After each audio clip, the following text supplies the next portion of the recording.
relaxation. In this video, we are going to investigate our very own first case, and we are going to give the evidence that are available in the resource section. So first we'll start by creating a folder called investigation, and usually whenever I work on any kind of case, this is the file hierarchy that I use.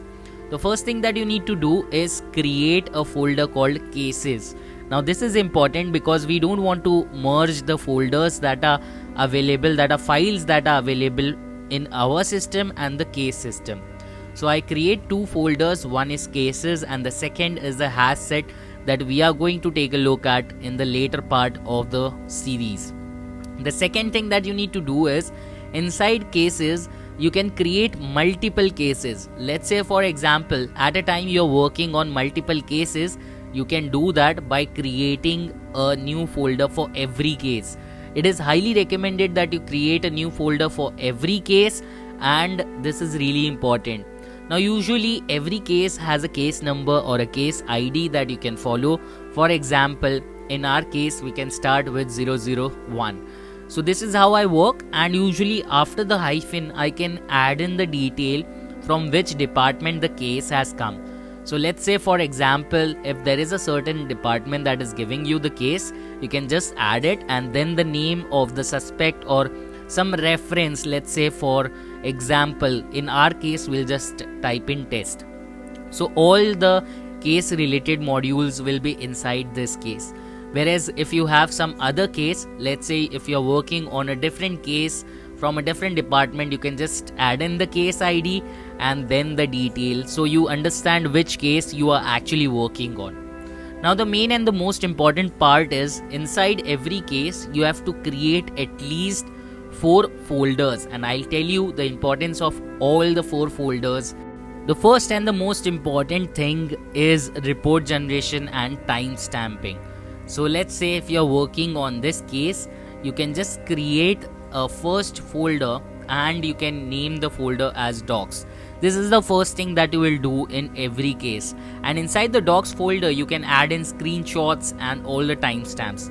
Usually what I do is I create a text file with the same name of the folder, that is the case, and the timestamp.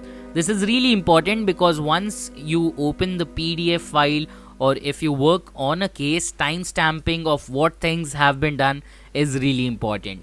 So just open the text document, and by default there is a feature in Windows that allows you to print the timestamp by pressing the F5 key on your keyboard. So once you hit the F5 key on your keyboard, a time and a date stamp is automatically added, and you can add in notes. So after every procedure I recommend you to add in the timestamp and the note because it is quite important to give all the timestamps. So let's say if the case is created and a folder is created at so and so time. Now the next folder is the folder for images. Now over here one thing you need to understand is whatever document that you receive should be in an image format.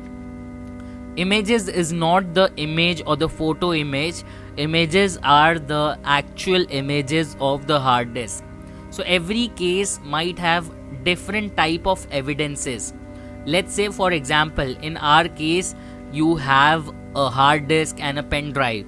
In a certain case, if the police or the law agencies has confiscated 2 devices, let's say the first one is a hard disk and the second one is a pen drive of the suspect.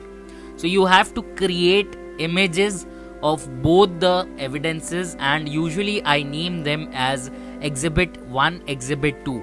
So you can create folders inside the image folder and you can add in the image of the evidence that you have collected. In the later part of the course, we'll take a look at how to create images of phones, pen drives, hard disk and various other things. So once you add in the exhibit folder, don't forget to add timestamp after doing each and every part. Autopsy version is also important because after you complete your investigation, maybe the other person might be using a different version of autopsy. So adding the version of autopsy is also important. So 2 folders are done, the next and the most important folder is the report folder, because the case can take a long time and evidence should be submitted in courts after a long time.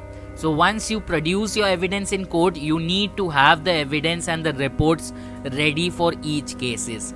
So the next folder that I usually create is the report folder, which has all the reports that I am going to generate. Now inside every case you can create different folders, and the third folder is the report folder. There is also one important folder that needs to be done, that is called the autopsy folder, because autopsy software usually creates a lot of files, and thus creating a separate folder for autopsy is really important. Now here comes the part where everything is set up. Now it's time to add in the images of the case.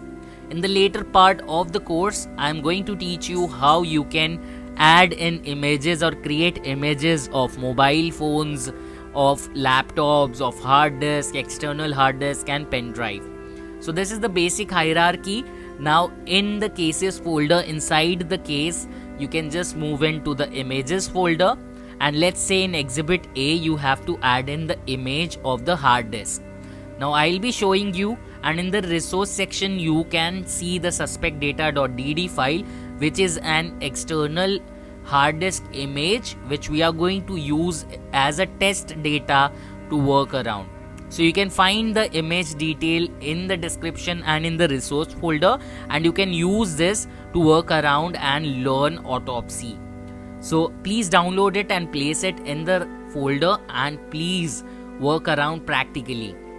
And again, don't forget to add the timestamps of the images added. We are going to learn a lot of things in the later part of the video. Thanks a lot for watching. Scan the QR code.